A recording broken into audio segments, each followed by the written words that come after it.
इस वीक मैंने multiple trades किए थे इक्विटी स्टॉक ऑप्शन में एंड हुडको आल्सो वन ऑफ देम।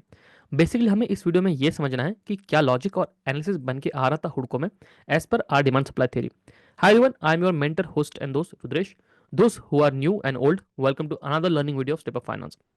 अगर आप सभी को मैं एक ब्रीफ दूं तो मैंने हुडको की 230 वाली जो स्ट्राइक थी कॉल साइड की, उसको मैंने बाय किया था एट द रेट 9.40 एंड 200 की 50 वाली जो हिच कर रखी थी हमने, उसको हमने सेल किया था एट द रेट 2.50। नेट जो हमारा लॉस बन गया था वो था हमारा net loss 6.9 rupees per unit. That means worst scenario में 16,800 रुपीज पर लॉट पर लेग के अकॉर्डिंग हमारा मैक्सिमम लॉस यहाँ पे बन के आ रहा था। वो जो डिमांड सप्लाई थ्योरी से अनजान है, तो आप हमें इंस्टाग्राम पे फॉलो कर सकते हैं। हम वहाँ ऑलरेडी डिमांड सप्लाई सीरीज को सिंपल लैंग्वेज में स्टार्ट कर रखा है। साथ में आप हमें टेलीग्राम पे भी फॉलो कर सकते हैं, लिंक इन डिस्क्रिप्शन। हम आज हुडको में टॉप डाउन अप्रोच को फॉलो करने वाले, टॉप डाउन एनालिसिस, यानी हम टॉप से शुरू करेंगे और हर एक टाइम फ्रेम को ब्रेक करते हुए डेली टाइम फ्रेम तक आएंगे। बेसिकली हम क्वार्टर से शुरू करेंगे, क्वार्टरली के बाद हम मंथली पे आएंगे, उसके बाद weekly and then daily time frame पे आके हम हमारे कंक्लूजन पे आ जाएंगे कि हमने इस पर्टिकुलर ट्रेड में और हर एक टाइम फ्रेम पर हमें क्या समझ में आ रहा था। So without wasting your time, let's start with analysis.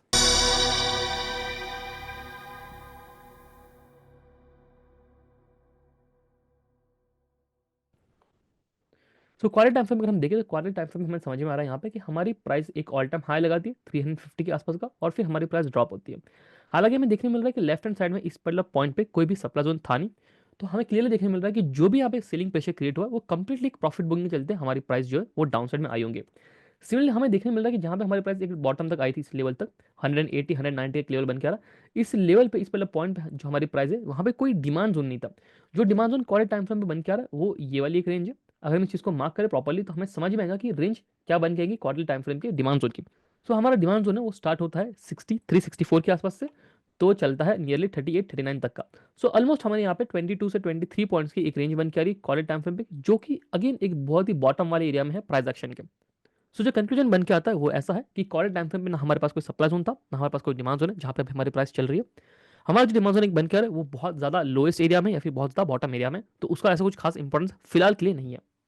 कई लोगों को क्वेश्चन ये हो सकता है कि क्या हम यहाँ पे क्वार्टर टाइम फ्रेम को देख रहे हैं या फिर हम मंथली टाइम फ्रेम को देख रहे हैं, तो आपको यहाँ पे देखने मिल रहा होगा कि इस पर्टिकुलर पॉइंट पे आपको क्यू का मार्क देखने को मिल रहा है। अगर इस पहले पॉइंट पे क्यू है that mean it's a quarterly. अगर हम यहाँ पे मंथली टाइम फ्रेम पे शिफ्ट होते हैं तो हमें देखने मिलेगा कि वहाँ पे एम हो चुका है। सिमिलरली अगर हम वीकली टाइम फ्रेम में जाते हैं तो वहाँ पे डब्ल्यू आएगा और डेली पे वहाँ पे हमें डी देखने मिलेगा। तो इसके अकॉर्डिंग आपको समझ में आएगा कि हमने कौन सा बेसिकली टाइम फ्रेम ओपन कर रखा है। सो करंटली हमने क्वार्टरली टाइम फ्रेम को कंप्लीटली डिस्कस कर लिया। अब चलते हैं मंथली टाइम फ्रेम पे कि मंथली टाइम फ्रेम पे बेसिकली क्या पिक्चर बन रही है। मंथली टाइम फ्रेम के अकॉर्डिंग हम देखें तो अगर हमें देखने मिल रहा है कि लेफ्ट हैंड साइड में यहाँ पे ऐसा कुछ था नहीं प्राइस के अंदर कि जहाँ पे हमें कोई सप्लाई स्ट्रक्चर देखने मिले। प्राइस ऑलरेडी कई लंबे समय से डाउन साइड में थी और ऐसा कोई खास यहाँ पे स्ट्रक्चर था नहीं।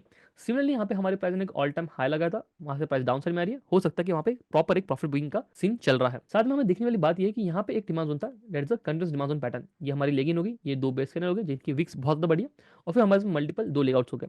ये हमारे पास यहाँ पे एक कंटिन्यूअस डिमांड जोन का पैटर्न बन के आ रहा था जो कि multiple time week to week tested था, बट अब की बार जब हमारे पास डाउन साइड में तो उसने बेस टू वीक को भी टेस्ट कर लिया और वहां से अब प्रॉपर एक बाइंग को होल्ड करते हुए प्राइस हमारी अपसाइड डैश में मूव कर रही है। अगर हम एक बार यहाँ पे प्रॉपर मार्किंग करते हैं हमारी बॉडी टू वीक को, तो हमें समझ में आएगा कि हमारी बॉडी जो है वो है 193 194 के आसपास, और हमारा जो डिमांड जोन एंड हो रहा है वो है हमारा 153 के आसपास। यानी ऑलमोस्ट यहाँ पे 40 पॉइंट्स की एक रेंज बन के आ रही है। ऑलमोस्ट यहाँ पे एक 40 पॉइंट्स की रेंज बन के आ रही है, जो हमें देखने मिल रहा है कि इस 40 पॉइंट्स की रेंज से प्राइस ने अपने आप को अभी होल्ड किया और फिर अभी अपसाइड डैश में जा रही है। हमें देखने मिल रहा है कि हमारी प्राइस 246 पे करंटली क्लोज हो रखी है। साथ में हमें ये देखने मिल रहा है कि लोअर एरियाज में यहाँ पे क्वार्टर टाइम फ्रेम के एग्जैक्ट थोड़ा सा अपसाइड डैश में हमें एक और डिमांड जोन देखने मिल रहा है, ये वाला। अगर हम इस डिमांड जोन को मार्क करें तो हमें समझ में आ रहा है कि इस डिमांड जोन की स्टार्टिंग है वो हो रही है 88 से लेके तो 70 69 तक के आसपास की, राइट। तो अगेन ये भी एक 20 पॉइंट्स का एक रेंज बन के आ रहा है जो कि अगेन बहुत सारा लोएस्ट पार्ट में है। सो करंटली हमें समझ में आ रहा है कि क्वार्टर टाइम फ्रेम में कोई डिमांड जोन नहीं था, ना ही कोई सप्लाई जोन था। प्राइस एक प्रॉफिट बुकिंग के चलते डाउन साइड में आ रही है। सिमिलर स्ट्रक्चर में देखने मिल रहा है मंथली टाइम फ्रेम पे कि वहां पे कोई सप्लाई जोन नहीं था, प्राइस अगेन प्रॉफिट बुकिंग के चलते डाउन साइड में आ रही है। और हमारी जो प्राइस है मंथली डिमांड जोन में वो इस बॉडी टू वीक वाले एरिया से एक बार के लिए बाइंग लेते हुए अपसाइड डैश में अपने आप को होल्ड कर रही है। जैसे मंथली टाइम फ्रेम से वीकली टाइम फ्रेम पे शिफ्ट होते हैं हमें देखने मिलता है कि इस एरिया में बहुत बार मल्टीपल टाइम फाइट्स हुई है। एंड यहाँ पे देखने मिला कि इस पॉइंट पे मल्टीपल डिमांड का फॉर्मेशन हुआ है लोअर साइड्स में, जो कि अगेन एक रैली बेस रैली का ही फॉर्मेशन है। जैसे कि ये हो गया फर्स्ट रैली बेस रैली, फिर सेकंड हमें यहाँ पे रैली बेस रैली का फॉर्मेशन दिखने वाला। ये एक रैली बेस रैली है जो कि टेस्टेड है, मल्टीपल टाइम्स टेस्ट हो चुका है ये वाला एरिया, और फिर अपने आपको प्राइस जो है बाइंग लेते हुए अपसाइड डायरेक्शन में होल्ड कर रही है। अब क्या हो रहा है कि आपकी प्राइस जो है डाउन साइड में आ रही है, ऑल टाइम हाई था, हमने देखा कि क्वार्टरली पे कोई सप्लाई जोन नहीं है, मंथली पे कोई सप्लाई जोन नहीं, सिमिलरली वीकली टाइम फ्रेम पे कोई सप्लाई जोन नहीं है। प्राइस अपनी ऑल टाइम हाई से प्रॉफिट बुकिंग के चलते डाउन साइड में आ रही है। जब हमारी प्राइस डाउन साइड में आ रही है उस पहले पॉइंट में हमारी प्राइस इस मंथली टाइम फ्रेम के बॉडी टू वीक वाले डिमांड जोन से बाइंग लेती है, या फिर एंट्री कर दी वहां से, बाइंग लेने के बाद प्राइस हमारी अपसाइड डायरेक्शन में मोमेंटम करते हुए अभी 246 पे क्लोज हुई है। सिमिलरली हमें ये समझना होगा कि हमारा जो मंथली टाइम फ्रेम का डिमांड जोन है वो कहीं ना कहीं कोइंसाइड कर रहा है हमारे वीकली टाइम फ्रेम के ओरिजिन वाले डिमांड जोन से। तो वीकली टाइम फ्रेम का जो ओरिजिन वाला डिमांड जोन है वो ये वाला बन के आ रहा है, दैट इज नियरली 203 204 से लेके तो 187 188 का। तो बेसिकली समझते हैं कि ओरिजिन ऑफ डिमांड जोन क्या होता है। तो एक बार सारी सारी मैं लाइंस यहाँ पे डिलीट करता हूँ तो आपको क्लियरली समझ में आएगा। Origin of demand zone meaning होता है कि आपने एक पैटर्न समझ लिया कि हमारे पास पैटर्न है, बेसिकली वहाँ पे दो पैटर्न रहेंगे, एक तो रिवर्सल पैटर्न रहेगा डिमांड जोन का, या फिर एक रहेगा continuous pattern of demand zone. जब हमें देखने मिल रहा है कि अगर कंटिन्यूस पैटर्न डिमांड जोन बन के आ रहा है या फिर reversal pattern of demand zone बन के आ रहा है और वहाँ पे मल्टीपल बेस कैंडल फॉर्मेशन हो चुका है, तो जो भी बेस कैंडल हमारे उस जोन में सबसे लोएस्ट पार्ट पे सबसे लोएस्ट एरिया में बन के आ रहा है वो वाला बेस कैंडल एक्चुअली ओरिजिन वाला जोन हो जाता है। अब हमें यहाँ पे देखने मिल रहा है कि ये हमारी लेगिंग कैंडल होगी, ये हमारे पास दो बेस कैंडल हो गए और फिर हमारे पास लेआउट कैंडल का फॉर्मेशन हुआ है। सिमिलरली जो लेआउट कैंडल है इसकी क्लोजिंग भी एक प्रॉपर क्लोजिंग आई है, यहाँ पे आपको देखने मिल रहा है कि इस पूरे पूरे रेंज के ऑलमोस्ट अपसाइड डैश में या फिर उसके आसपास कहीं ना कहीं क्लोजिंग दिया। तो ये जो डिमांड जोन हमारे पास बन गया, इस डिमांड जोन में ये जो एकदम लोएस्ट वाला बेस कैंडल है ये आपका ओरिजिन वाला डिमांड जोन होगा। रीजन इज दैट कि पहले क्या हो रहा था, पहले आपकी प्राइस ने वीकली टाइम फ्रेम पे एक रैली क्रिएट की, उसके बाद प्राइस के अंदर ड्रॉप होता है यानी बेस कैंडल का फॉर्मेशन होता है, फिर अगेन प्राइस के अंदर एक बेस कैंडल का फॉर्मेशन होता है और इसी पर्टिकुलर पॉइंट की इसी क्लोजिंग से हमारी प्राइस के अंदर एक बहुत अच्छा मोमेंटम आता है, एक लेवल कैंडल का फॉर्मेशन हो जाता है। तो हमें देखने मिलता है कि अब ये जो हमारा बेस कैंडल है ये एज अ ओरिजिन वर्क करेगा। मैक्सिमम केसेस में ऐसा ही होता है कि आपका जो एक ओरिजिन वाला बेस कैंडल होता है वो एकदम बॉटम वाले जोन में रहेगा आपके डिमांड जोन या फिर आपके सप्लाई जोन के। तो एक बार हम इस चीज को प्रॉपर्ली मार्क करते हैं कि हमारा ओरिजिन वाला जो डिमांड जोन है उसकी क्या लेवल्स बन के आ रही है। उसकी लेवल बन के आ रही है 202 203 से लेके 186 187 की। सिमिलरली हमें ये ध्यान में रखना है कि मंथली टाइम फ्रेम का जो कि बड़े रेंज वाला डिमांड जोन है हमारे पास, राइट, जो कि मल्टीपल टाइम टेस्टेड है, उसकी बॉडी टू वीक भी हमारे पास यहाँ पे है जो कि कुछ इस तरह से मार्क होंगी, राइट। तो वीकली टाइम फ्रेम पे आते से हमें समझ में आ जाए कि हमारे पास इस वाले पॉइंट पे हमारी जो प्राइस अपने आप को होल्ड कर रही है उसमें वीकली टाइम फ्रेम का डिमांड जोन भी है और साथ में उसमें मंथली टाइम फ्रेम का भी डिमांड जोन है। साथ में अब हमें ये समझना है कि हमारा जो वीकली टाइम फ्रेम है क्या वहाँ पे कोई सप्लाई जोन है क्या। तो यहाँ पे हमें देखने मिल रहा है क्लियरली कि यहाँ पे सप्लाई जोन के मल्टीपल फॉर्मेशन है, लाइक ये एक सप्लाई जोन है, क्लोजिंग कुछ खास नहीं, but again is a formation of supply zone. साथ में ये भी एक सप्लाई जोन है और यहाँ पे भी एक सप्लाई जोन है। ये दो जो सप्लाई जोन है ये दोनों के दोनों सप्लाई जोन आपके ब्रेक हो चुके हैं, बट जो हमारे पास थर्ड सप्लाई जोन है ये वाला ये कंप्लीटली ब्रेक हो चुका है बट क्लोजिंग नहीं आई है, राइट। जब भी कोई सप्लाई जोन ब्रेक होता है तो साथ साथ में क्लोजिंग भी आना जरूरी होती है। अगर क्लोजिंग नहीं आती है there is a high chances कि आपकी जो भी प्राइस एक्शन बन रही है वो कहीं ना कहीं थोड़ी बहुत कंफ्यूजन कि क्योंकि अगर प्राइस बहुत ज्यादा पोटेंशियल या फिर बहुत ज्यादा कॉन्फिडेंस रहती तो उस केस में उस जोन को ब्रेक करते हुए अपने आप को प्रूव किया था या फिर एक क्लोजिंग प्रॉपर दी होती। पर यहाँ पे हमें देखने मिला कि प्राइस इस पर्टिकुलर सप्लाई जोन में जाते हैं जहाँ हालांकि इसकी वीक्स बहुत ज्यादा बढ़िया, बट प्राइस मल्टीपल टाइम इस वीकली सप्लाई जोन के अंदर प्ले करती है और इसको कंप्लीट डिस्ट्रॉय कर देती है। अगेन प्राइस जब यहाँ से सेलिंग प्रेशर लेते हुए डाउन साइड में आती है उस केस में हमें देखने मिलता है कि हमारी प्राइस में जो लेगआउट कैंडल फॉर्मेशन हुआ वो कुछ खास नहीं है, बिकॉज उसने इस लीगिंग कैंडल के डाउन साइड में भी अपने आप को क्लोज नहीं किया है और प्राइस पहले यहाँ से रिवर्सल हो चुकी है, जो कि एक सप्लाई जोन के जैसा स्ट्रक्चर देखने मिल रहा है। ये कुछ खास परफॉर्म नहीं करने वाला डेली टाइम फ्रेम पे। सो वीकली टाइम फ्रेम कंक्लूजन कुछ इस तरह से बनेगा कि क्वालिटी टाइम फ्रेम पे आपके पास कुछ खास डिमांड नहीं थे नियरेस्ट एरियाज में। साथ में मंथली टाइम फ्रेम पे आपको देखने मिल रहा है कि एक बड़ी रेंज वाला डिमांड जो कि multiple time week to week test था उसकी बॉडी टू वीक से आपकी प्राइस चल रही है। और साथ ही में हमें देखने मिलता है कि वीकली टाइम फ्रेम पे हमारा जो एरिया है वो अपने मंथली टाइम फ्रेम के बॉडी टू वीक वाले एरिया प्लस एक वीकली टाइम फ्रेम के कोइंसाइड वाले एरिया से या फिर आप ओरिजिन वाले डिमांड जोन से अपने प्राइस को होल्ड करते हुए प्राइस को मोमेंटम करा रही है अपसाइड डायरेक्शन के अंदर। जैसे हम डेली टाइम फ्रेम पे आते हैं हमें देखने मिलता है यहाँ पे कि यहाँ पे हमारी जो प्राइस है उसमें एक लोअर लो और हायर राइज का फॉर्मेशन हमें क्लियरली देखने मिल रहा है। अगर हम थोड़ी प्रीवियस कैंडल्स को देखें तो हमें समझ में आ रहा है कि यहाँ पे प्रॉपरली हमारे हायर हाइज रिस्पेक्ट हो रहे थे और लोअर लोज ब्रेक हो रहे थे। जब भी आपके किसी भी प्राइस एक्शन में हायर हाइज रिस्पेक्ट हो रहे हो और लोअर लोज जो है आपके वो ब्रेक हो रहे हैं, राइट, ये आपका हाई है, प्राइस डाउन साइड में आती है, इसको रिस्पेक्ट करती है यानी इसके ऊपर प्राइस जाती नहीं है, वहां से पहले डाउन साइड में आ जाती है, पर ये जो लो आपका बना था इसको ब्रेक कर देती है।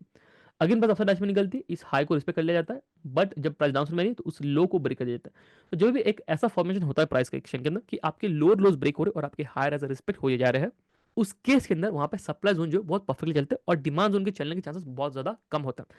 अगर हम यहाँ पे देखें कि ऐसा कुछ स्ट्रक्चर क्रिएट हुआ ही नहीं, तो हमारे पास पहला एक हाई बना यहाँ पे, फिर एक लो आता है, फिर अगेन इधर एक हाई बनता है, प्राइस कुछ टाइम के लिए इस लो के अंदर ही रहती है, बट यहाँ पे हो क्या रहा है, इस लो को ब्रेक नहीं कर पा रही, साथ में हाई भी ब्रेक नहीं हो रहा है, हाई हर बार रिस्पेक्ट हो रहा है, यहाँ पे हाई रिस्पेक्ट हुआ, हाई रिस्पेक्ट हुआ, ये भी हाई रिस्पेक्ट हुआ।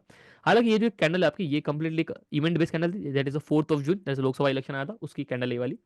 फिर प्राइस नाउ में आती है, ये वाला लो ब्रेक होता है, बट ये हाई रिस्पेक्ट होता है, अगेन एक लो लगता है, हाई रिस्पेक्टेड है, एक लो ब्रेक हुआ, ये लो ब्रेक हुआ, पर ये वाला जो हाई बना था ये हाई आपका रिस्पेक्ट हो गया। फिर ये लो ब्रेक होता है, ये आपका हाई रिस्पेक्ट होता है, अगेन ये वाला लो ब्रेक होता है और आपके ये वाले हाइस जो है वो रिस्पेक्ट हो रहा है। तो बेसिकली हमें देखने मिल रहा है कि प्राइस में प्रॉपर जो सेलर्स है उन्होंने अपना डोमिनेशन रखा था अपने ऑल टाइम हाई के करेक्शन से, और कंप्लीटली प्राइस इस वीकली और मंथली टाइम फ्रेम के डिमांड जोन में एंटर करती है और फिर वहां से अपने आप को अपहोल्ड करती है। अब यहाँ के बाद क्या होता है, जब प्राइस इस पर्टिकुलर डिमांड जोन में आती है हमें देखने मिल रहा है कि अब हमारी जो प्राइस है उसमें अपने लोज जो है वो रिस्पेक्ट हो रहे हैं, लोज जो है अपने रिस्पेक्ट हो रहे हैं, बट जो हाईज है वो कहीं ना कहीं ब्रेक हो रहे हैं। करंटली अभी ये एक नया हाई बना है रिसेंटली। अगर ये वाला हाई भी ब्रेक हो जाता है, there is a high chance कि प्राइस हमारी और आगे निकलते हुए अपने एक न्यू ऑल टाइम हाई की तरफ जा सकती है, या फिर अपने ऑल टाइम हाई को अप्रोच कर सकती है। सिमिलरली मंथली, वीकली या फिर क्वार्टर टाइम फ्रेम में हमें कोई भी खास सप्लाई जोन में देखने नहीं मिल रहा।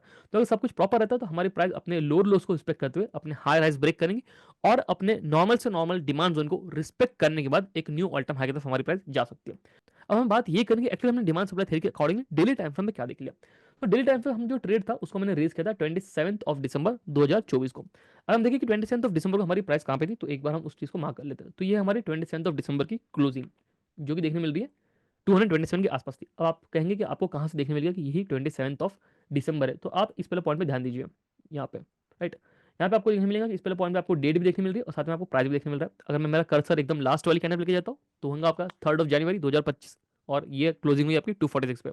सिमिलरली इसी कर्सर को मैं 27 पे लेके जाऊँ तो आपको देखने मिलेगा 27 दिसंबर 226 या फिर 227 पे हमारा प्राइस क्लोज हो चुका है। अगर मैं इसके लेफ्ट हैंड साइड में बात करूँ तो हमें एक प्रॉपर डिमांड जोन का स्ट्रक्चर देखने मिल रहा है, जहाँ पे देखने मिल रहा है कि हमारी जो बेस कैंडल है उसकी वीक बहुत ज्यादा बड़ी है। बट यहाँ पे हमारे पास एक कंटिन्यूस डिमांड जोन का पैटर्न है, रैली, बेस एंड रैली। उसका हमें देखने मिल रहा है कि हमारी प्राइस इस डिमांड जोन में बहुत लंबे समय तक अप्रोच नहीं करती और प्राइस को एक रिसेंट न्यू हाई की तरफ लेके जाती है, जो कि इस पूरी की पूरी कंसोलिडेशन को, इस सप्लाई जोन को ब्रेक करते हुए एक न्यू हाई क्रिएट करती है रिसेंट टाइम फ्रेम पे। अब इस डिमांड जोन को क्यों सिलेक्ट किया गया और यहाँ पे ट्रेड क्यों रेज किया गया इसको समझते हैं। पहले ये समझिए कि जो भी आप डिमांड जोन सिलेक्ट करते हैं उसके अंदर कुछ ना कुछ अचीवमेंट होनी चाहिए, खास करके जब आप डिमांड सप्लाई थ्योरी के अकॉर्डिंगली ऑप्शन में प्ले करते हैं। अचीवमेंट का मीनिंग हमेशा ये नहीं होता कि जहां भी एक डिमांड जोन बन रहा है उसके अंदर बहुत ज्यादा एग्रेसिव कैनल का फॉर्मेशन होना चाहिए या फिर उसने बहुत कुछ अच्छा परफॉर्म करना चाहिए। कई बार अचीवमेंट का मीनिंग होता है कि उसने कोई कंसोलेशन ब्रेक किया हो या फिर उसने किसी हार्ड टाइम फ्रेम के सप्लाई जोन में जाके अपने आप को फाइट किया हो और फिर उस पूरे के पूरे सप्लाई जोन को खत्म कर दिया हो एंड देन आपके पास डाउन साइड में आ रही हो। कई बार ऐसा होता है कि अचीवमेंट का मीनिंग एक पूरे के पूरे कंसोलेशन के ऊपर अपने आप को क्लोज करना हो। तो ये मल्टीपल रीजन होते हैं अचीवमेंट्स के। अब यहाँ पे हमें देखने मिल रहा है कि इस पहले पॉइंट पे हमारी जो प्राइस है इसने डे टाइम फ्रेम के जो सप्लाई जोन थे उन्हें तो ब्रेक किया ही किया, साथ में एक पूरे के पूरे कंसोलिडेशन के ऊपर भी अपने आप को क्लोज किया।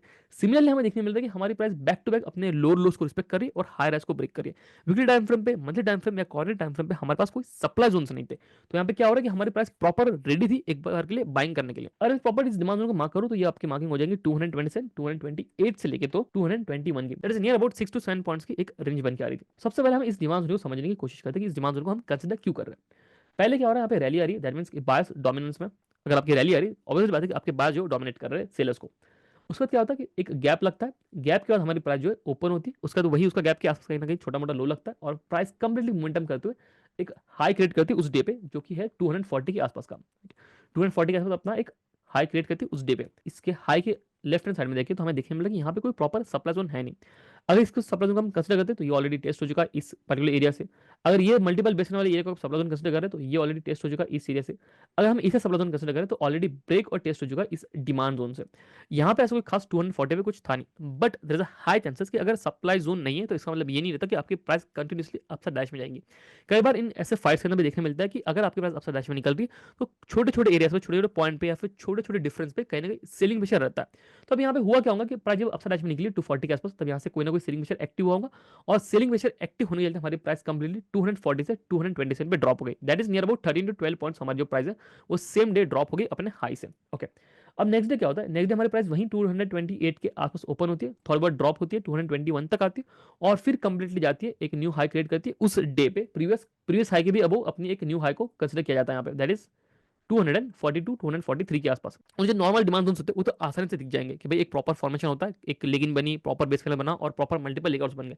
ऐसे फॉर्मेशन सबको देखने को मिल जाएंगे। बट आपको अगर ऑप्शन के अंदर काम करना है डिमांड सप्लाई के थ्रू तो आपको पहले ये समझना होगा कि हमें एक ऐसे डिमांड जोन की जरूरत है, हमें एक ऐसे सप्लाई जोन की जरूरत है जहां से हमें इतना समझ में आना चाहिए कि एक्चुअली बाइंग और एक्चुअली सेलिंग कहां से स्टार्ट हो रही है। अगर आपने इतना समझ लिया किसी जोन के अंदर कि बाइंग पॉइंट्स कौन सा था, सेलिंग पॉइंट्स कौन सा था, साथ में आपने अचीवमेंट से थोड़ा काम करना शुरू कर दिया कि हमारी जो प्राइस है उसमें क्या अचीवमेंट लग रही है, क्या उसमें कुछ हासिल किया है, अगर आप इतना भी कर लेते तो आप एक एज को हासिल कर सकते ऑप्शन के अंदर, खास करके डिमांड सप्लाई थ्योरी के थ्रू। अब क्या होगा कि जो भी नॉर्मल डिमांड सप्लाई ट्रेडर है वो इस चीज को कंसिडर नहीं करेंगे, बिकॉज वो कहेंगे यार यहाँ पे बेस कैंडल जो वीक है बहुत बड़ी है, साथ में जो लेगआउट कैंडल है उसके ऊपर क्लोज नहीं हुई है, तो हम इस एरिया को कंसिडर नहीं कर सकते। बट आप ये देखिए कि प्राइस किस तरह से अपसाइड डायरेक्शन में जा रही है।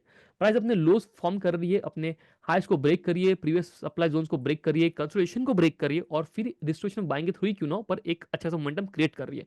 यहाँ पे जो लेगआउट कैंडल बनी है, अगर ये लेगआउट कैंडल जो आपकी 4-5 दिन में ब्रेक हो जाती है, यानी यहाँ पे 5 से 6 बेस का फॉर्मेशन हो जाता, तो फिर आप इस एरिया को कंसिडर नहीं कर सकते। बट यहाँ पे हमें प्रॉपर स्ट्रक्चर देखने मिल रहा है, जिसने कुछ ना कुछ अचीवमेंट हासिल किए, और जो एक्चुअल जो सेलिंग प्रेशर था भी यहाँ पे, राइट, इस पहले पॉइंट में जो भी सेलिंग प्रेशर था ऑलरेडी इस हमारी कैंडल ने उसको एडजस्ट कर लिया, बिकॉज हमारी प्राइस एक बार 240 तक गई और फिर वहां से ड्रॉप होते 228 तक आ गई। और अगेन ये एरिया आपका कंप्लीटली फ्रेश था इस पर्टिकुलर पॉइंट तक, 262 तक हमारी प्राइस जाती है इस पर्टिकुलर पॉइंट से, एंड अगेन हमारे पास इस लेवल में एंटर कर दिया। अब जब हमारी प्राइस ने 227 के इस जोन में एंटर की, उस पहले पॉइंट पे 27 को मैंने एक ट्रेड रेस किया मेरे पर्टिकुलर अकाउंट्स में, जो कि था हमारा 230 को बाय करना।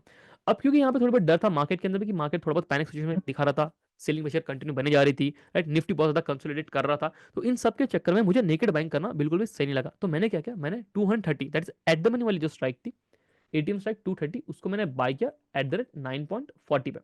सिमिलरली मैंने 255 ऑलमोस्ट 25 पॉइंट्स दूर की जो स्ट्राइक थी, उसको मैंने सेल कर दिया एट द रेट 2.50 पे। अगर हम इस चीज को देखें, राइट, तो ये जो 2.5 मैंने सेल किया, ये ऑलमोस्ट 30% है हमारे एक्चुअल बाइंग का, यानी जिस स्ट्राइक से हमें एक्चुअल में प्रॉफिट या फिर एक्चुअल में हमें लॉस होने वाला था, उस स्ट्राइक के प्रीमियम का 30% हमने एक्चुअल में यहाँ पे सेल कर दिया सेफ साइड रहने के लिए, राइट। जहां पे अगर मैं नेकेड जाता और अगर मेरा ट्रेड गलत होता, तो वहां पे मुझे नुकसान था नियरली 23,000 के आसपास का। बट जब मैंने उस चीज को हेज कर लिया, तो वहां पे मेरा मैक्सिमम नुकसान था करीबन 17,000 के आसपास का, राउंड फिगर देखें तो 16,800 मेरा मैक्सिमम नुकसान था। तो इस हेज के चलते यहाँ पे मैंने नियरली 6,000 के आसपास का जो मेरा लॉस है उसको मैंने कवर कर लिया, राइट। आई होप सो आपको वीडियो के थ्रू कुछ ना कुछ नॉलेज मिला होगा। वीडियो को लाइक कीजिए, चैनल को सब्सक्राइब करिए, और अगर आपका कोई भी फीडबैक बन के आ रहा है तो कमेंट सेक्शन में उसको जरूर ड्रॉप करिएगा। मिलते हैं नेक्स्ट सेशन में, तब तक के लिए take care, keep trading and be safe guys.